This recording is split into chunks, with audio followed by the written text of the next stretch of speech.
So the last part, so how do we deal with it then? How do we deal with the Yetzer Hara? What are the tools? We know we have these parts of ourselves. What are the tools? What?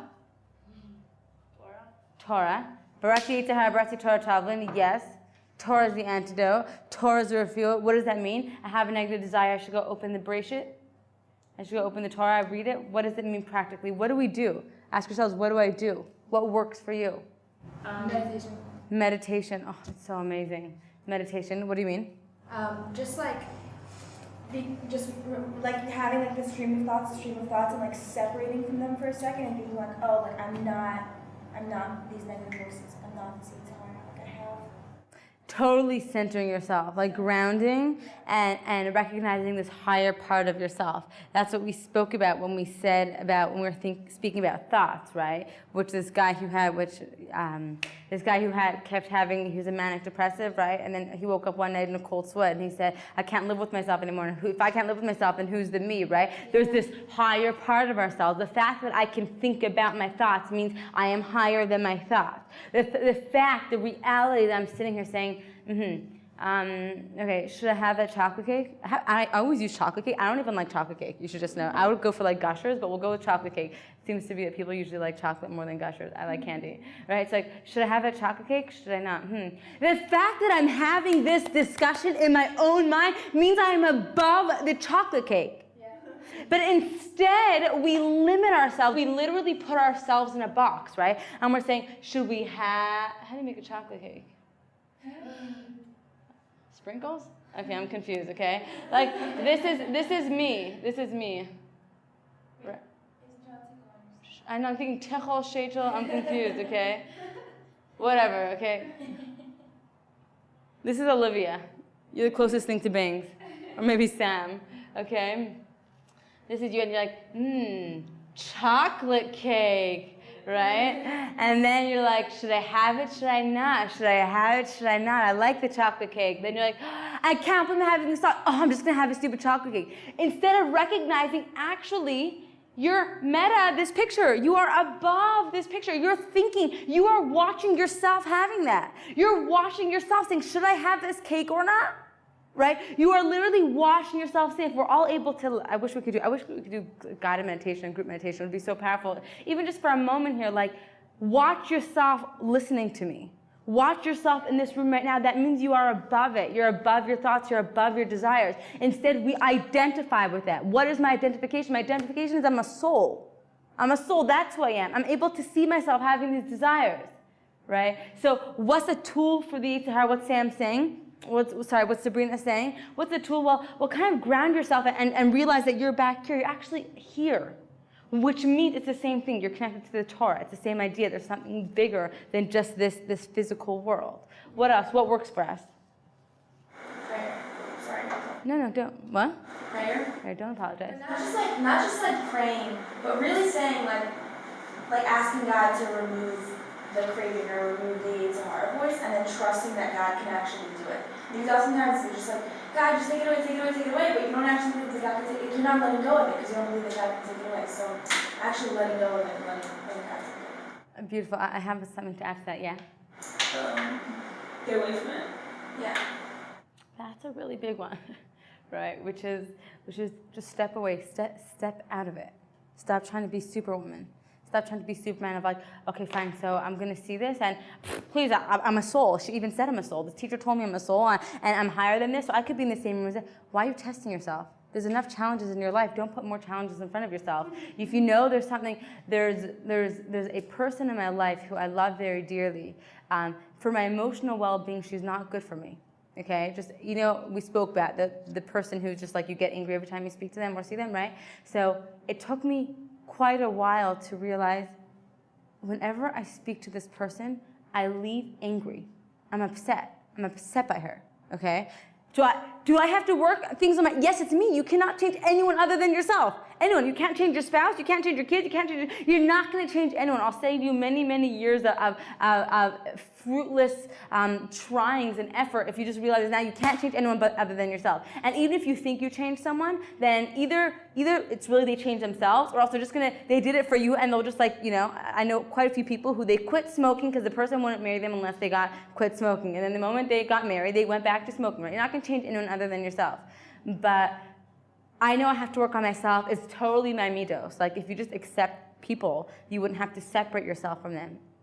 But it's what Sam said, which is, okay, but I know myself. Right now, I'm not there yet, so let me work on myself, but not tempt myself at the same time, okay? If I know there are people who serve a surplus of food every Shabbos and I struggle with food, don't go to that house, right? Just don't go there. Don't test yourself. I know this person, I get angry, so until I develop and work on myself enough, I'm just not going to go out of my way to hang out with this person, right? Sabrina, what you were saying about letting go. I had quite an epiphany this week, which was, and then I want to read this, which was, so again, I told you we're moving, and we need to rent out this basement apartment. That's part of our apartment. I don't remember if I said it here or not. Long story. We need to rent it out. It's been extremely stressful. We were totally lied to by someone who wanted to make quite a few thousand shekels. Someone just openly lied to us. And it was painful, and it's been hard. I'm like, hey, we got to get this rented out, otherwise how are we going to cover our rent? We can't afford a duplex here, right? And someone lied to us, and we've been trying. We've been posting. Tons of people have been coming, but they didn't want it, and we posted signs all around Har Nof. And then my husband and I were discussing, so is there anything else we should do? Until we came to the realization of, yes, let go, right? Everyone, their hishtadlus means something different. Okay, so for some people, their hishtadlut, which means their effort, the amount they put in, means putting up one sign. Because it literally is just the work. We're just showing God, hi, I'm the vessel, fill me up, I'm ready. That's what the shofar is. Blow right through me. I'm just a kli, I'm just a vessel for you, right?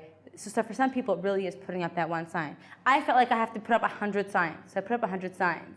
I'm like, who do you think is doing this? Who do you think is saying no to you? And the moment I had that understanding, I had such an opening within myself. I think I was able to take a full breath in that moment. Why? Because let go. What is the main thing that comes in my relationship, in between the relationship between me and God? It's me and my ego. It's totally me and my ego. It says God cannot do well with someone who has an ego, who has gaiva. Why? It's kind of what I felt like with, doesn't matter, I'm not going to go into media. But when there's someone whose head is so big, those people whose egos are so big, you feel like you can't, hang, you just can't, their head is so big. So it's the same thing with God. I come in my way. So it was really powerful what you just said, which is me, right? Just let go of it and say, I surrender, Kadosh Baruch Hu, I'm giving up to you. Doesn't mean being lazy. It doesn't mean not trying. Just saying, I tried and I did everything I can. And now it's I can't do anything more, right? Okay, I want to read this. Oh, you have it. You have this sheet that I gave you last class. Can you just turn to the back of it? I'm going to read it quickly, and then because I want to make progress on what we're doing. It is a great advantage when a person still has a Yetzer Hara, right? We said the Yetzer Hara is Tov Mode, very good. Because then one is able to serve God with the Yetzer Hara itself. Meaning, to capitalize on the passion, one has to act upon the Yetzer Hara and draw it into their service of God, right? We said it in Shema. It says you should serve God with both your hearts. What does that mean, both your hearts? You should serve God with that good part of yourself, obviously, and that negative part of yourself, right? Use it to channel. The Torah speaks about if someone, a redhead, and someone's angry, and they have an what's it called, a liking, or they're more inclined to bloodshed. Go to be a moha, which means to be the one who gives bris milas, instead of going, or shchita, going to slaughtering, right? We have these drivers in ourselves. The answer is not to suppress them, right? That's just pushing a beach ball down into the water. Great, you got down for 1 second, it's popping up here, you got down here, right? Channel it, do something with it. Okay, if a person wouldn't have Yetzer Hara, his service would be worthless.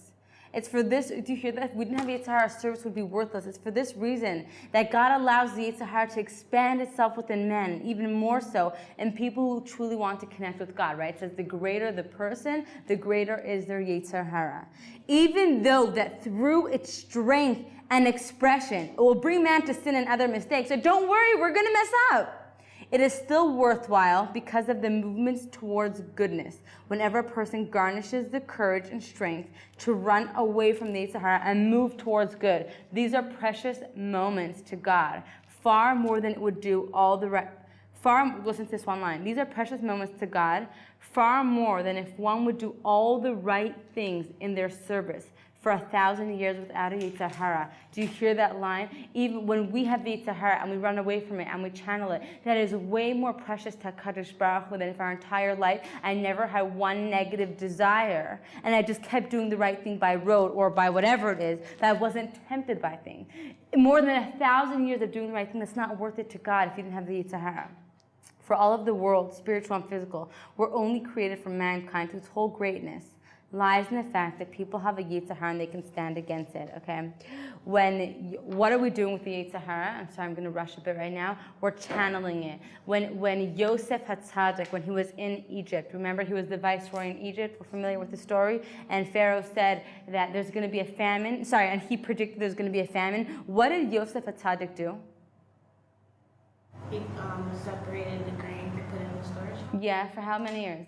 7 years. 7 years, right? He made 7 years of plenty. When the crops and things were growing, and they're like, it's going to be a famine. What should we do? Quickly eat enough so our stomachs can be full. He put aside for 7 years 7 years of grains. Why? Because there's going to be 7 years of a famine. And during the 7 years of famine, he took out all that surplus that he stored, and that's what they ate. Lahagid baboker chastecha, we say it in Tehillim. You sing Lahagid baboker chastecha. You sing his praises in the daytime. Ve'emunatcha baleilot. So you have faithfulness at night. Day always represents when things are clear and good. Night always represents darkness. I don't see clearly, right? What does that mean to sing God's praises during the day? When things are going good, when I just seem to be in a good headspace, when the world makes sense to me, write it down, have a clarity journal, do something. Why? Because the night is going to come. That's the way the world goes. There's daytime and then there's nighttime.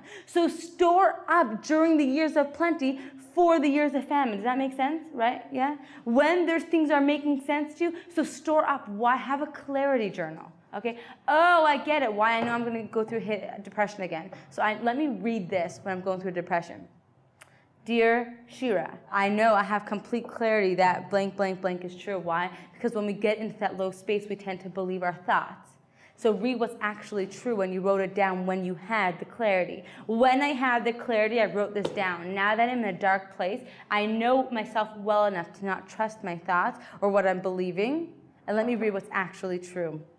When my in-laws live in Tzfat, we drive back. You driven to Tzfat before? Yeah. Okay, so it's very, very windy, and we come back Saturday night usually. And my husband drives because if you miss it, then you literally end up in the Kinneret, God forbid. So it's just and there's barely any shoulders. It's a pretty intense drive. Beautiful during the day, but at night there's no lights on the road. So how do we stay on the road? What do they have? Barricades, or on the guardrail, they have those little white and black lines, right, that you see into the dark. So if you stick just to that little guardrail and you see those little white and black lines, you're kind of it's okay. So you can make it down there. The same thing if there's fog. What do you do if there's fog? You stay just in the little white line you can see on the street, and then you're not going to drive off into wherever because you can't see. What are those little white lines? What's those little black and white lines on the highway? It's the clarity that you had when things made sense. It's what you know to be true, right? It's not trusting yourself when you're in that low place, or when it's should I have a chocolate cake? Should I not have a chocolate cake? Should I not? Just run, right? Don't have that back and forth. The moment you have that back and forth, you lost it, right? The moment the guy starts talking to you, and in your head you're like, no, it can't be that all guys are bad. And the moment you get into conversation, it's done, right? It's done. The moment you start it's just holding hands. It's just holding hands, right? You're done, right? Why? Because our brains go out the window. It's not a bad thing. It's reality. So the moment we stop rejecting reality and accept what is, then we can work with it. What's reality? It's those little white lines. So I'm going to say one more point, then we'll finish. We know the story of Yaakov, how he was tricked. He had to marry Leah instead of Rachel. Okay, so it says the days for Yaakov when he waited for Rachel was like Yamim Achadim. Loosely translated as? What does Yamim mean? Yom? A day, right? Yamim Achadim, they loosely translate it as a few days, right? Him waiting another 7 years for Rachel was like a few days, Yamim Achadim. However, really, which means like the time flew by, that's what it means. What does Achadim really mean? What's the root of Achadim? Achad, which means one. What does it mean they were like Yamim Achadim? To say it was like a few days, that's not correct, right? It's Yamim Achadim means Yamim, days, Echad, one. He took 1 day at a time, making it for Rachel, right? Yeah. Oh, yeah. So how did he get through? He worked 7 years to marry this woman of his dreams, and then, surprise, what? Right? That's why where we get, you have to pick up the veil, right? By Jewish ceremonies, they pick up the veil because you're not allowed to marry someone who you've never seen them before. We get that from Yaakov being tricked to marry Leah, right? He didn't know that it was her. So, Yam Achadim means, how do I get through this Yetzer Hara? And there's so much more we can speak about, but we have to finish here, is he took each day at a time, like 1 day at a time. It's not, okay, my life is always going to be like this, right? Just today you're struggling with this. Wake up in the morning, you'll see what happens. And when he was able to do 1 day at a time, 1 day at a time, then he was able to now the time flew by, and that's how he was able to get Rachel. Okay, we'll stop here.